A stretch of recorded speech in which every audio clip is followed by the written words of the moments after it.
In this short clip, I want to show you how to mix your nutrient solution. With your kit, you have samples, and these samples should last you 5 or 6 growth cycles at least. In the video before, we've showed you to just fill the container with water.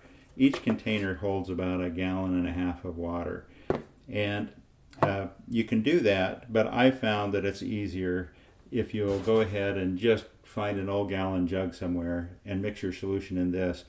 Basically fill this up.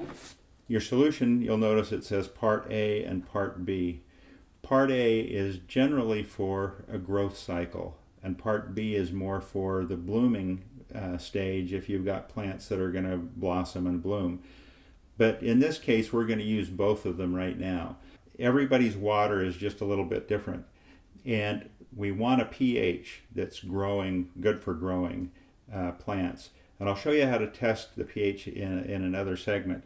But for now, basically either just fill your container up and put a teaspoon of A and B in and mix it up pretty good, or just fill up your gallon and then shake it up and go ahead and pour into the container, and it's ready for the Growfloat. That's all you need to do.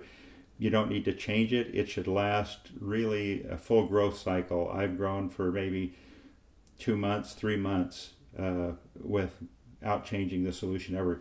If you live in an arid environment, you'll notice that evaporation can occur depending on how dry the climate is, and you'll notice the float may be going down.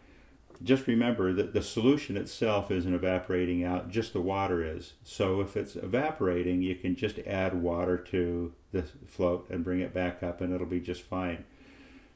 As the plant is small, it's not going to use up very much solution.